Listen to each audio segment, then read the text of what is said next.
I had a bunch of questions while I was, a bunch of people asked how I modified this to spin cock with live ammo or dummy rounds, either one. Um, I'm gonna do a video to show you what I did and how I did it. Do me a favor, because some people say YouTube shadow bans gun channels, some people say it doesn't. But the way I know what you guys want to see or what you want to, know is either by leaving comments or by the number of likes and shares. So if you, and I'm not saying like every single video, but if you see a video of mine you like it, share it. If you don't like it, give it a thumbs down. I'm not in this for monetary funds or anything like that. I just do this as a hobby, as fun. But like I said, that way I know what you guys want to see and what you don't. And then I want to thank everybody for the prayers and the get well soon wishes from my last video. I actually seen quite a few names pop up that I'd never seen before, so I don't know if them are new subscribers or just very kind people, but thank you to everybody. And I'll show you how I did this. Bunch of requests while I was down with my eye surgery on how I got this Rossi R92 to spin cock without throwing the shells out the bottom. As it's spinning like this, it wants to throw the shells out before it gets all the way around. Because I had never done it before, this is the lifter that goes inside. The shell comes back, hits this edge here, stops, then this lifts it up and it runs in. I don't know how well you can see this, but I brazed this up and I made a knot. Just took a file and cut a line right here where my thumb is. And what that does, and I didn't build it up much, but what that does is the shell lays on there. And this, I made a new one because I wanted it. When I did this one, there's a pin that goes through right here that holds the spring and the detent. Well, when I brazed over top of that. So now if I want to get that apart, if I ever need to do some work on it or whatever, it's odds are it was probably going to damage that. So once I knew it would work, I made a new one, and I didn't make that groove with that much play in it. It just holds it snug back against that. But this one actually worked fine. But what it is that groove right there keeps it, because the shell will go like that, and then it'll keep it from spinning and kicking out like that. And that's all I did, was just brazed it up, just, I mean, literally a slight bit, cut a groove. May be able to see it down inside there.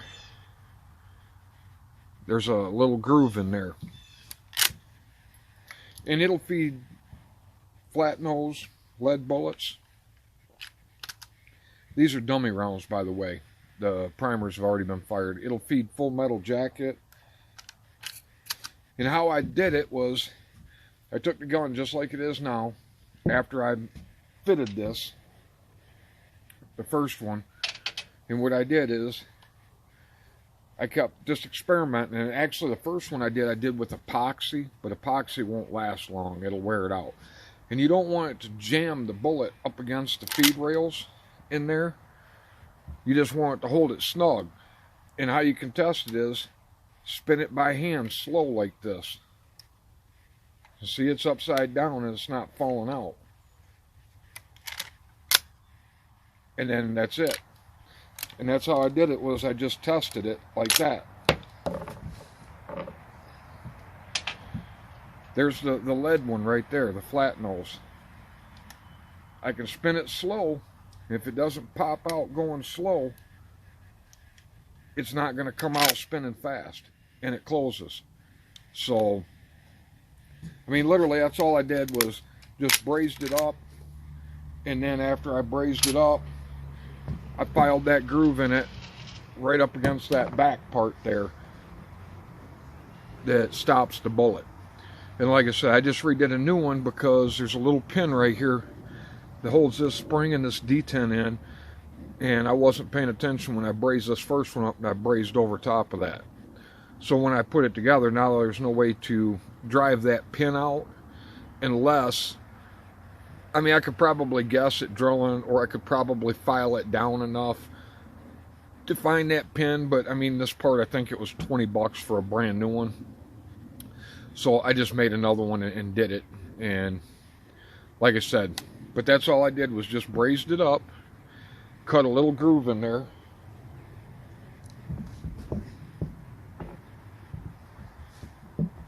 and this one works better than this one, although this one works fine.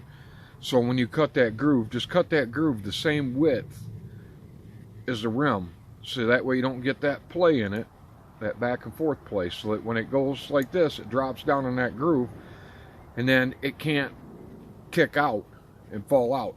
And you don't have to build it up much. I mean, you can see there,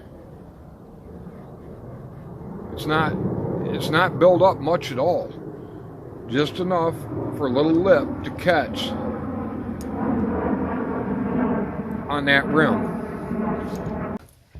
Like I said, wasn't complicated. It just took some experimenting with epoxy until I figured out how to do it, and then I redid it with brazing. You could probably do it with a welder, but I want to reuse my brass, and so I figured brazing it up with brass, less likely to tear brass shells up than steel. But I mean, you could weld it up and do the same thing. You might be able to solder it. I don't know how long solder would last, but that's all I did. Hope everybody has a great day.